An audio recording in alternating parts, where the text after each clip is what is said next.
Kita bersatu di dalam doa. Segala puji dan syukur kami ucapkan kepadamu ya Allah yang berada tinggi dalam kerajaan surga. Terima kasih karena penyertaan Tuhan yang boleh kami terima hingga kami boleh berada di tempat ini tanpa kurang sedikit apapun. Di sana kami Tuhan, kami akan mendengarkan firman-Mu. Kami mengundang Roh Kudus-Mu hadir di tempat ini untuk menguasai hati dan pikiran kami, agar firman-Mu Tuhan dapat kami mengerti dan dapat kami laksanakan dalam kehidupan kami sehari-hari. Hanya di dalam anak-Mu Tuhan Yesus Kristus kami sudah berdoa dan mengucap syukur selalu. Amin. Shalom, saudara-saudara yang terkasih di dalam nama Tuhan Yesus Kristus. Firman Tuhan buat kita malam hari ini diambil dari 1 Tesalonika 4 ayat 1 sampai 8. Saya bacakan secara tunggal buat kita semua. Demikian firman Tuhan. Nasihat supaya hidup kudus. Akhirnya saudara-saudara, kami minta dan nasihatkan kamu dalam Tuhan Yesus. Kamu telah mendengar dari kami bagaimana kamu harus hidup supaya berkenan kepada Allah. Hal itu memang telah kamu turuti, tetapi baiklah kamu melakukannya lebih sungguh-sungguh lagi. Karena inilah kehendak Allah, pengudusanmu, yaitu supaya kamu menjauhi percabulan. Supaya kamu masing-masing mengambil seorang perempuan menjadi istrimu sendiri dan hidup di dalam pengudusan dan penghormatan. Allah memanggil kita bukan untuk melakukan apa yang cemar, melainkan apa yang kudus. Karena itu siapa yang menolak ini bukanlah menolak manusia, melainkan menolak Allah yang telah memberikan juga rohnya yang kudus kepada kamu. Sampai demikian pembacaan firman Tuhan. Salam buat kita semua.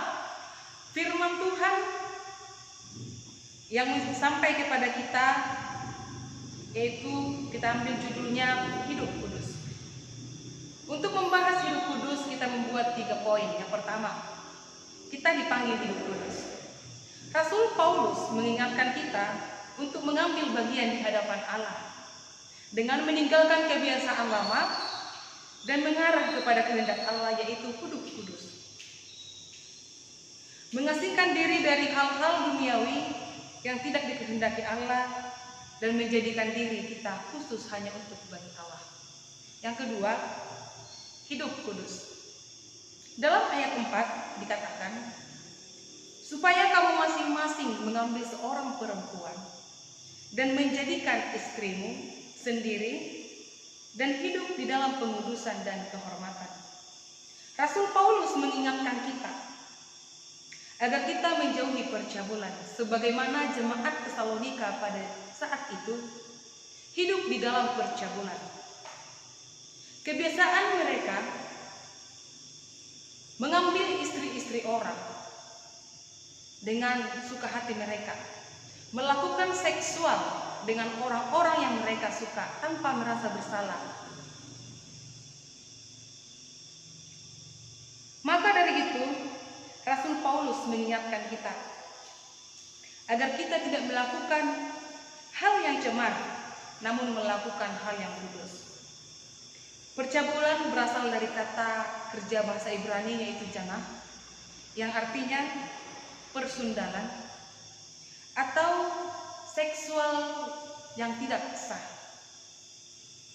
Kata seksual atau percabulan memiliki arti yang sama, seperti menonton film pornografi, pikiran-pikiran liar atau pikiran-pikiran kotor, dan juga perkataan-perkataan yang senonoh yang tidak berkenan di hadapan Allah.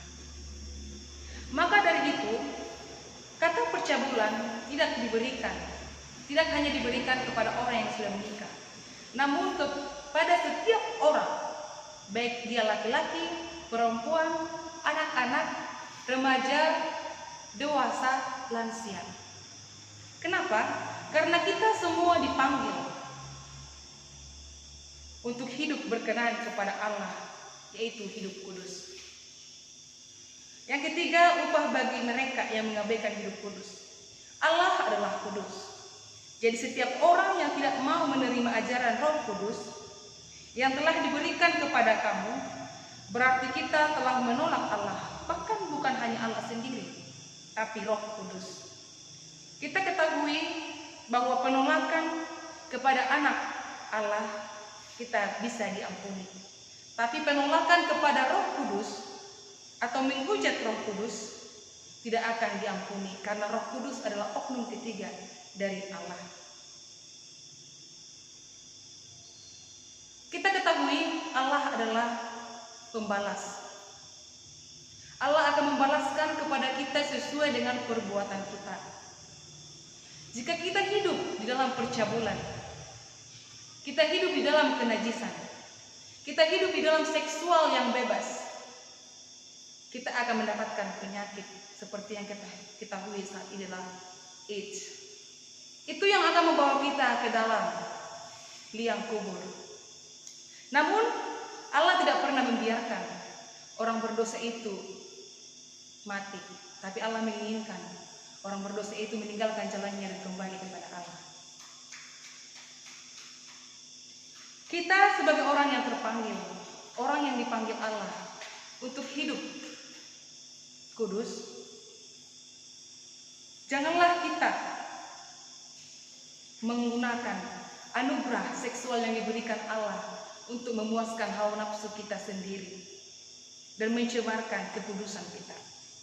Maka dari itu, saudara-saudara yang terkasih dalam nama Tuhan Yesus Kristus, kita sebagai orang yang telah ditebus Allah dengan harga yang sangat mahal dan telah lunas, maka hidup kita bukanlah untuk kita sendiri, namun hidup untuk Kristus. Sehingga kita memberikan hidup kita kepada Allah dengan hidup kudus dan menjauhi percabulan, seperti di dalam Roma 12 ayat 1.